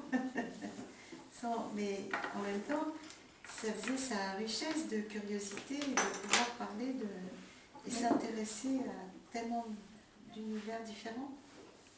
C'est tout à fait vrai, mais je pense que quand même il y a un angle qui lui était propre. C'est justement, ce livre, si je me souviens bien, c'est quand même autour du sentiment du sacré, la question de la foi. Et en fait, je crois que c'est quand même ce qui est au fond de tout ce qui l'a intéressé. Et que, oui, je crois, et que, en fond, ce qu'elle aimait chez les artistes, c'était justement de découvrir quelle était leur foi. C'était pas une foi religieuse, une foi chrétienne, mais quelle était la foi de l'artiste. Et ça, c'était très important parce que c'est pour ça qu'elle les interrogeait en permanence. Qu'est-ce que vous voulez dire? Quelle est cette foi particulière que vous avez? Au fond, qui êtes-vous vraiment derrière le tableau, derrière l'œuvre d'art? Et je crois que c'est au fond la chose qui devrait intéresser le plus les critiques d'art. Qu'est-ce qui fait qu'un artiste consacre sa vie Je dirais ça autrement, je dirais, bien que les artistes soient des dissimulateurs, peut-être, et ainsi de suite, qu'est-ce qui fait peut-être qu'ils aillent dire quelque chose? Voilà, et donc le fait que derrière chaque artiste, quelle que soit sa forme et l'esthétique, le style, etc., le mouvement auquel il appartient, il y a quelque chose qui fait qu'il croit à ce qu'il fait. Il y a quelque chose, il y a une croyance.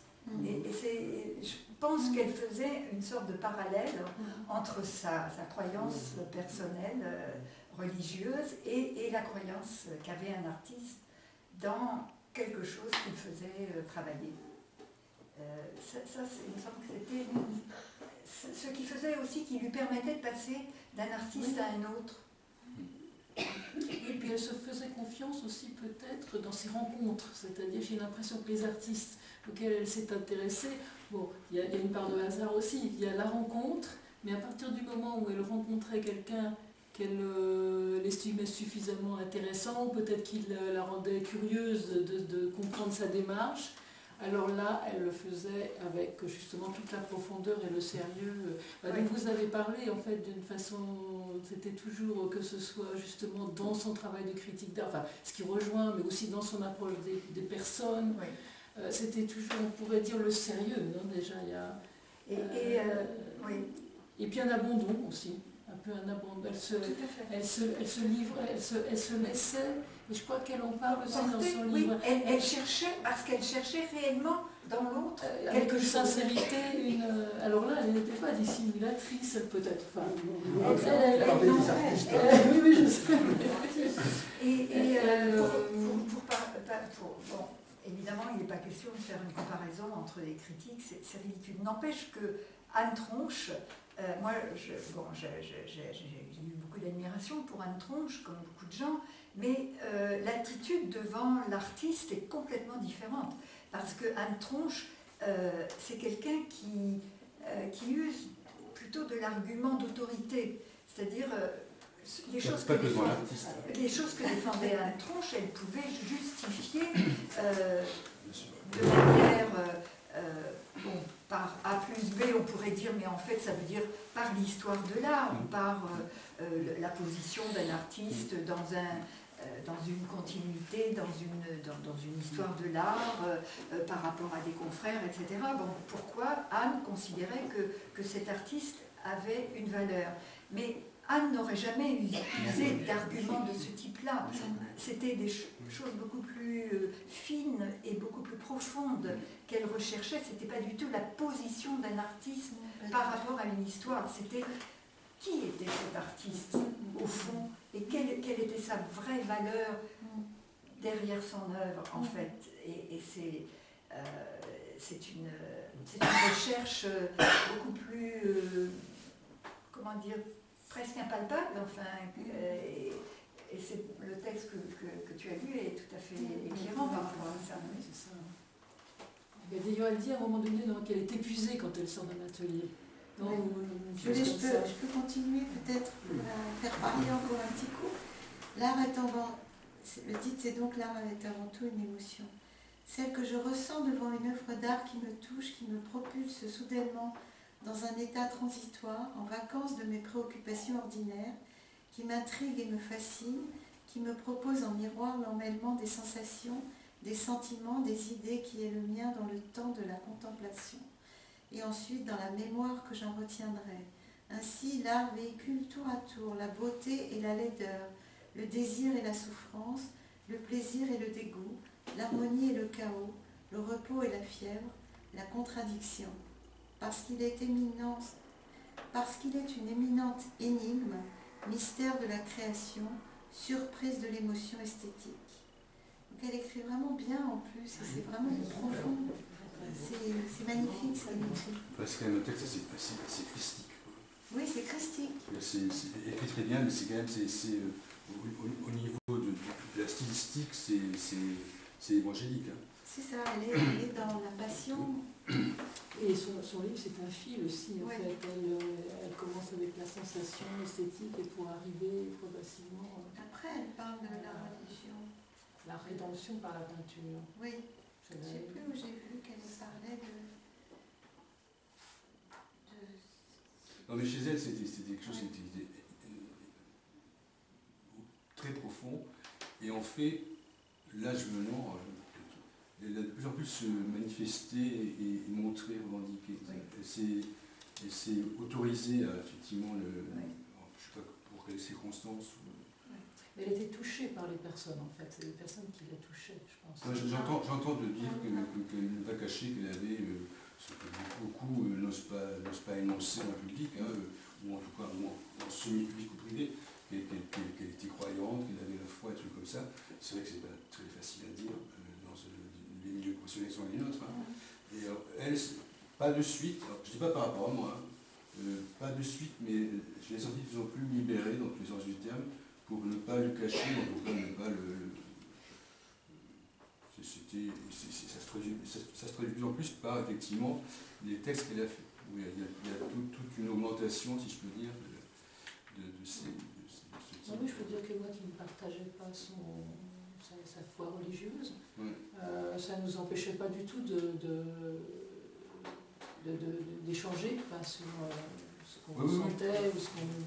Bon, il y a aussi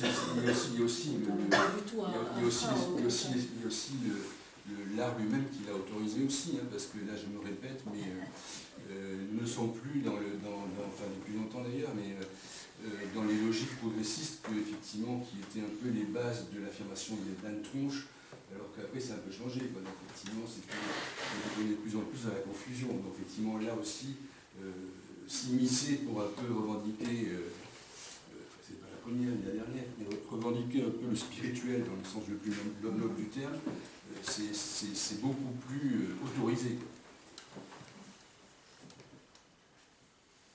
Alors, est-ce que je lis les mots que j'ai notés de vos interventions, quelques mots.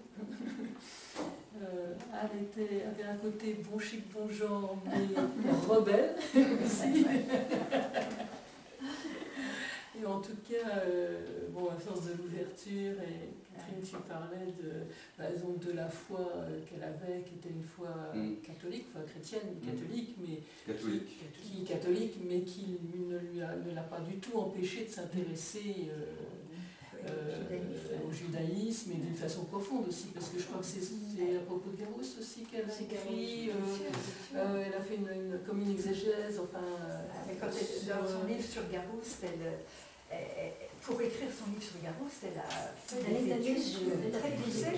Elle allait écouter un rabbin reconnu. Oui, elle allait régulièrement, elle suivait presque des cours, on pourrait dire, pour découvrir ce qu'était le judaïsme et pour se mettre au niveau de la perception de la religion juive par Garouste. Mais de ce qu'elle en parlait, ce n'était pas quelque chose d'étranger. Elle y trouvait aussi une spiritualité qui nourrissait la sienne. Mais bien sûr. Et moi, je me souviens quand elle est allée en Israël, comment c'était important pour elle. Elle a été faire un voyage avec une organisation catholique. Ils sont allés évidemment au tombeau du Christ, etc. Et c'était un moment très très important pour elle parce qu'elle retournait aux sources de la religion catholique. Et donc, là, je permets aussi de faire une petite incise. Tout à l'heure, j'ai dit qu'effectivement, moi j'ai une éducation chrétienne et pas catholique.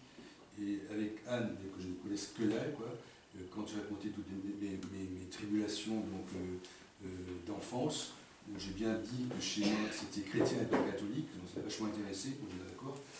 Et donc après, oui, tu vois, c'est pas tout pareil. Non, mais chrétien, c'est ça. Mais justement, les protestants, écoute, les moi, catholiques. Donc, il faut dire les choses. Justement, mais les chrétiens, c'est avant le catholique. C'est une antériorité. Donc, je ne sais pas où, me demande pas où, parce que moi, je m'en fous. Mais non, effectivement, il y a quelques en tout cas, différences essentielles, c'est le cas de dire. Et par exemple, si tu veux. Chrétienté. Oui. Oui, la chrétienté, oui. Et si donc, je ne sais raconter aucune anecdote, mais je sais qu'effectivement ça l'intéressait beaucoup. Et le fait de savoir que, par exemple, ma tante, j'y ai vécu quand j'étais petit, quoi, s'était autorisé à interrompre un curé qui faisait un serment en disant là faites une erreur, je ne sais pas où. Donc, ça, donc elle avait appelé ma tante. Je peux se raconter. Des 3-4 anecdotes comme ça, je les ai, mais moi je passais les billets, ce que je veux dire. Effectivement, il y a quand même, tu vois, elle était effectivement très intéressée par tout ce qui était religieux au sens le plus, effectivement, chercher à savoir, méticuleux. Oui, alors j'ai noté bienveillance, joie même. Oui, de la joie. Précision dans son travail, générosité, et puis une chose toute simple, je pense peut-être que ça la caractérise, elle ne faisait pas semblant. Et je crois qu'elle ne faisait pas semblant dans sa foi, dans ses convictions, elle ne faisait pas semblant quand elle s'intéressait au travail d'un artiste. Elle sentait que c'était une sorte d'engagement. Ouais. C'est tout simple, elle ne faisait pas semblant dans sa vie en fait. Je pense qu'elle se donnait pour peut-être comme une éthique personnelle pour elle-même de ne pas faire semblant. Je pense qu'elle était comme ça. C'est ça qui la menait, qui la conduisait à faire son travail très sérieusement et à s'intéresser très profondément aux personnes qu'elle rencontrait. Ce qui a été dit aussi, qui me paraît très important la concernant, c'est qu'elle ne se mettait pas en avant. Ah oui, c'est ça, c'est les choses. Il faut dire les choses très simples. Elle ne la ramenait pas. Elle était modeste, elle avait une certaine candeur. Oui, tout à fait. Ce qui fait qu'effectivement, tu l'as dit, parfois elle paraissait naïve, alors que pas du tout, c'est qu'elle cherchait tellement à savoir qu'on a l'impression parfois qu'on avait rien compris, quoi. Non, parce qu'elle réfléchissait tout le temps, quoi. C'était un peu, c'est parce qu'effectivement, elle avait ce besoin, cette envie de savoir au plus près, quoi. Mais avec on se répète, hein, une bonté, un intérêt aussi. Intelligence du sentiment. Ouais. C'est bien, c'est bien, n'est-ce pas?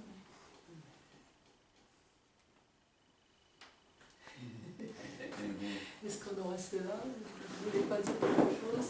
Bernard, Michel? Non, elle était très attachée au musée Zadkine.